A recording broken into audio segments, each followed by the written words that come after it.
सबके पास जीवित रहने का एक सीमित समय होता है। कोई भी सदा अमर नहीं रहता।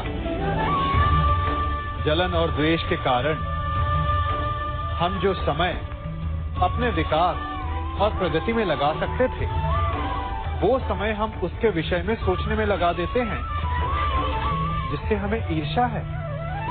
जलन की अग्नि शत्रु से अधिक स्वयं को जलाती है। तो अपने जीवन को धुआं बना देना क्या उचित है? किसी की प्रगति को देखकर अपने मन में ईर्ष्या और जलन आने से उचित क्या ये नहीं होगा कि हमारे कारण किसी के होठों पर मुस्कुराहट आए? एक बार अपने मन से जलन को निकाल के तो देखिए, अपने आप को बहुत ऊंचा पाएंगे और समझ में आएगा कि इस ईर्ष्या के कारण हमने क्या क्या खो दिया है।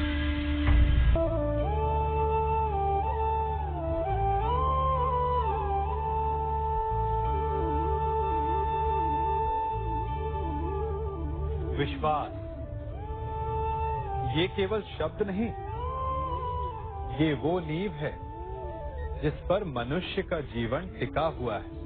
किंतु आज या तो हम किसी पर अविश्वास करते हैं या फिर किसी पर अंधविश्वास। दोनों ही परिस्थितियां घातक होती हैं, क्योंकि जहां अविश्वास हमारे मन में भय और असुरक्षा को जन्म देता है, वहीं अंधविश्वास आक्रोश को।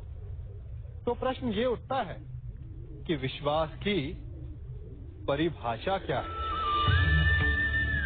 विश्वास की परिभाषा जाननी है तो अपने मन से पूछिए।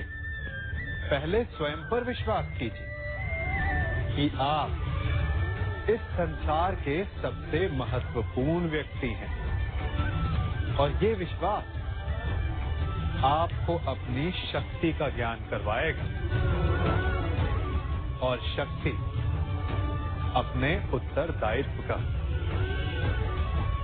और फिर अपने आप लक्ष्य मिल जाएगा, मार्ग मिल जाएगा। गर्व, अभिमान और अहंकार, ये तीनों सुनने में एक जैसे लगते हैं, परंतु तीनों का अर्थ भिन्न होता है और परिणाम भी। तीनों का आरंभ प्रेम से होता है। स्वयं से प्रेम, परिश्रम हमारे मन में गर्व को जन्म देता है और सफलता अभिमान जगाती है। यहां तक ठीक है, परंतु जब ये भावना अहंकार बन जाती है, तब वो समस्या बन जाती है, क्योंकि सबसे बुरा अंत अहंकारी का ही होता है। परंतु मनुष्य के लिए पहेली यही है कि पहचाना कैसे जाए कि अहंकार जग गया है और उसका दमन आवश्यक है। इसका उत्तर मैं नहीं, आपका मन देगा। जब तक आप स्वयं से प्रसन्न हैं, जब तक आप सबसे ऊंचा उठने का प्रयास कर रहे हैं, तब तक ठीक है। परंतु जब आपके मन में दूसरों को नीचा समझने का भाव आ जाए, तो सावधान हो जाइए, क्योंकि यही अहंकार है जो वास्तव में आपको हीन कर रहा है।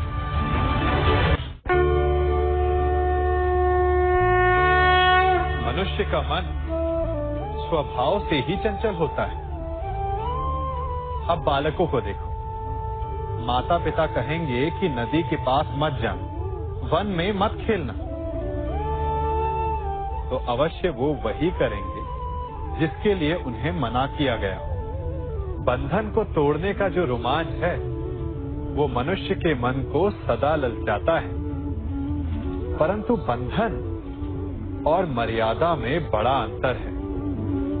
कभी कभी बंधन तोड़ना उचित होता है, परंतु मर्यादा तोड़ना नहीं,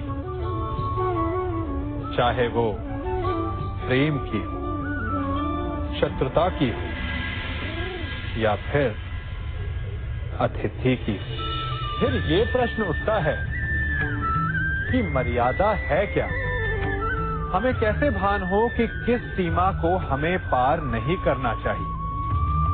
जैसा व्यवहार आप किसी दूसरे से अपने लिए चाहते हैं, वास्तविकता में वही आपकी भी मर्यादा है। जो सीमा आप किसी दूसरे को पार नहीं करने देना चाहते, वही सीमा आपकी भी है। जिस दिन से आप अपने मन से ये प्रश्न करना प्रारंभ कर देंगे, तब से ना आपसे कोई मर्यादा भंग होगी, ना ही कोई अपराध होगा। कदाचित इसीलिए कहा जाता है कि जब आपका मन नियंत्रण में हो, तो आपके हृदय के साथ साथ ईश्वर आपके मन में भी वास करता है। जिससे आप अपनी मर्यादा का प्रश्न पूछोगे, तो वो कभी अनुचित उत्तर नहीं देता।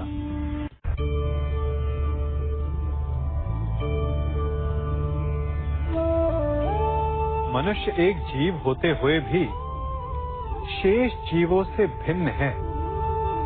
क्यों? कारण मनुष्य जीवन समाप्त होने के पश्चात भी जीना चाहता है, और इसका केवल एक ही मार्ग है,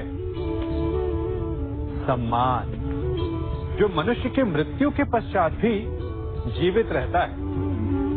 उस सम्मान को पाने के लिए मनुष्य वर्षों प्रयास और परिश्रम करता है, और ऐसे में शत्रु के लिए सबसे सरल लक्ष्य बन जाता है आपका सम्मान। हम अपने शत्रु का अपमान करके उसके वर्षों से कमाए सम्मान को छिन्न भिन्न कर देना चाहते हैं, परंतु कर्म करने से पूर्व परिणाम पर एक बार विचार अवश्य कर लीजिएगा। वर्षों से संचित शत्रु के मान को भंग करके आपको संतोष अवश्य मिल सकता है, परंतु वो शत्रु अपने जीवन के शेष हर पल उस अपमान के प्रति उत्तर में लगा देता है। इसीलिए सावधान रहे। किसी का अपमान करना स्वयं आपके लिए भी हानिकारक सिद्ध हो सकता है।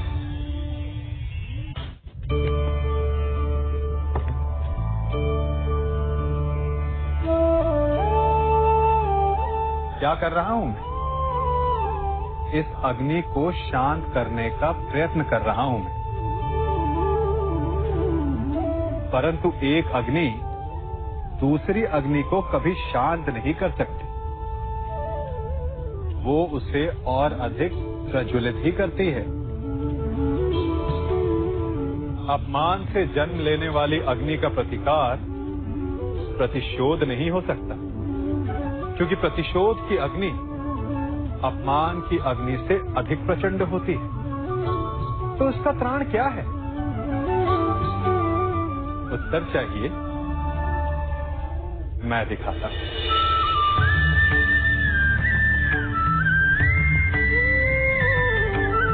ये लकड़ी है शांति की, ठंडी, गीली।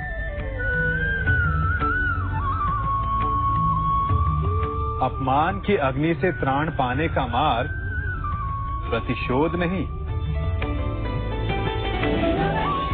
शांति है। स्वयं का विकास।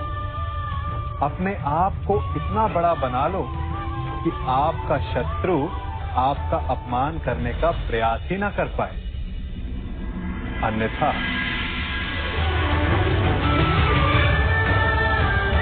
यदि आप प्रतिशोध चाहते हैं, शत्रु भस्म चाहते हैं, तो स्वयं को भी जलना होगा।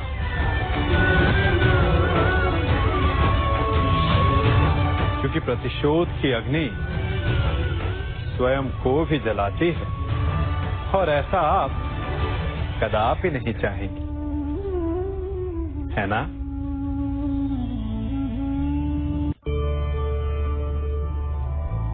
मनुष्य बिना मित्र और मित्रता के सुखपूर्वक नहीं रह सकता।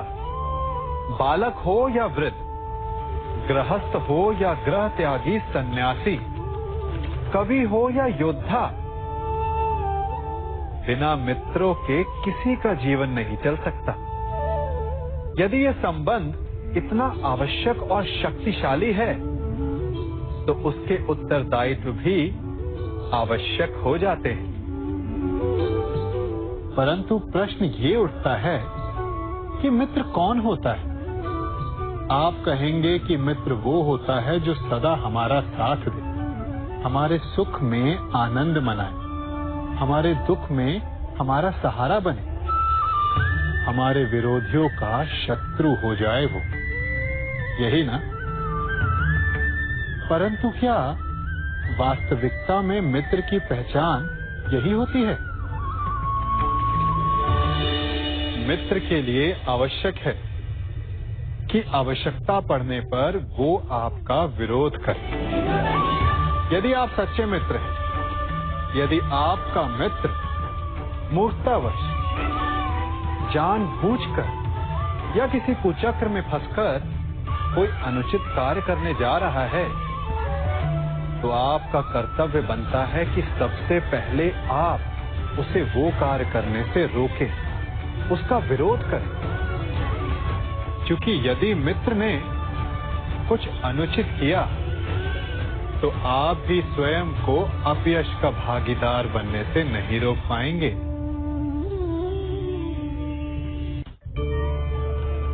कभी किसी के यहाँ अतिथि बनकर गए हो? क्या अपेक्षाएं होती हैं आपकी? कि आपका स्वागत हो, सम्मान हो, यही ना? अवश्य कि आपका सत्कार करने वाला मन से ऐसा कर रहा है या उसके मन में कोई खोट है। कहीं वो धूर्त तो नहीं? क्योंकि धूर्त का सत्कार भी विनाशकारी ही होता है। फिर से एक प्रश्न उठता है कि धूर्त को पहचाने कैसे? कभी सर्प को देखा है? उसके निकट जाओ तो फुफकारता है, दूर रहने की चेतावनी देता है। और यदि वही सर्प आपके निकट आकर नृत्य करने लगे तो विचित्र नहीं लगेगा आपको? लगेगा ना? उसी प्रकार किसी के स्वभाव में यही विचित्रता आना धूर्तता का लक्षण है। धूर्तता से आपको ठगने वालों का भी सबसे बड़ा लक्षण यही होता है कि वो आपसे अपने स्वभाव के विपरीत व्यवहार करते हैं। जो आपसे अधिक मीठी बातें करे और अत्यधिक विनय दिखाए, तो उससे सावधान हो जाइए। क्योंकि मित्र दिखावा नहीं करते और अत्यधिक प्रेम का दिखावा करने वाले मित्र नहीं होते। अति विनयम धूर्तस्य लक्षणम।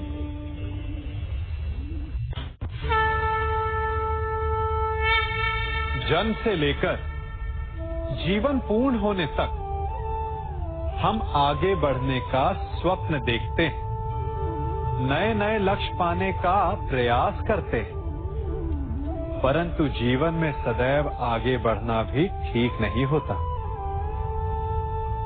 अब आप कहेंगे कि ये ग्वाला हमें कौन सी उल्टी पट्टी पढ़ा रहा है, परंतु सीधे जाने का मार्ग कभी कभी उल्टी सीख से ही आता है। कभी कभी आगे बढ़ने से अधिक आवश्यक हो जाता है रुक जाना, स्वयं पर विराम लगाना। अच्छा स्वास्थ्य पाने के लिए भोजन करने से अधिक महत्वपूर्ण होता है कि आप कब भोजन करना रोक देते। अच्छा संबंध बने, उसके लिए आवश्यक होता है कि आप कब अधिक हस्तक्षेप करना रोक देते हैं। और नाश से बचने के लिए आवश्यक है कि कब आप अपने पग को रोक लेते हैं। तो आगे बढ़ने के विज्ञान में कब रुकना है, ये ज्ञान बहुत ही आवश्यक है, क्योंकि कभी कभी विनाश की गर्द हमसे केवल एक पग आगे होती है और उससे हमें बचा सकते हैं हमारे रुके हुए पग। क्या मनुष्य के जन्म लेते ही उसके मन में जन्म ले लेती है चाह जीवित रहने की, फिर प्रेम की, फिर आनंद की, फिर सफलता की, परंतु सबकी चाह पूर्ण नहीं होती। हर एक के पास अपनी चाह ना पूरी कर पाने के सैकड़ों कारण होते हैं। अपना लक्ष्य ना पूर्ण कर पाने के सहस्त्र बहाने होते हैं और हम ये जान ही नहीं पाते कि कब हमारी असफलता के कारण हमारे ना प्रयास करने के बहाने बन गए। हम जो चाहते हैं उसे ना पा सकने का कारण ये कभी नहीं होता कि अवरोध बड़ा था। कारण ये होता है कि हमारा प्रयास छोटा था। कभी कुएं से पानी निकाला है तो अवश्य देखा होगा कि कोमल रेशों से बनी हुई रस्सी भी कठोर पाषाण पर अपने निशान छोड़ जाती है और हर बढ़ता निशान उस पाषाण को और दुर्बल बना देता है। उसी प्रकार हमारा हर प्रयास हमें हमारे लक्ष्य के और पास ला सकता है। तो असफलता का कारण बाधा नहीं, प्रयासों की कमी। प्रयास कीजिए, फिर देखिए आप जो लक्ष्य चाहेंगे वो मिल जाएगा। मनुष्य का मन बहुत ही चंचल होता है, इसीलिए कभी कभी कुछ नया कार्य प्रारंभ करने से पूर्व हमारा मन संशय से घिर जाता है और ऐसे समय में हम प्रयास करने से पीछे हट जाते हैं। और इन सब का कारण है स्वयं पर अविश्वास, दृढ़ निश्चय की कमी। हम जिन्हें ऊंची दृष्टि से देखते हैं, जिन्हें अपना आदर्श मानते हैं, उनके जीवन में गहराई से देखिएगा, केवल एक ही अंतर पाएंगे, निश्चय का अंतर। ये निश्चय ही है जो हमारी प्रतिभा को धार देता है, हमारे प्रयासों को शक्ति देता है। ये निश्चय का अंतर ही तो है कि एक मनुष्य सागर की गहराई में जाकर मोती ले आता है और दूसरा हार मानकर किनारे पर बैठ जाता है। तो हार तब नहीं होती जब आपका प्रतिद्वंदी आपसे जीत जाए। हार तब होती है जब आप ना लड़ने का निश्चय कर लेते हैं। इसीलिए यदि मार्ग बंद हो जाए तो उसे खोलने का प्रयास करो, और यदि मार्ग ना खुला तो भी अपने प्रयासों से नया मार्ग बना लोगे।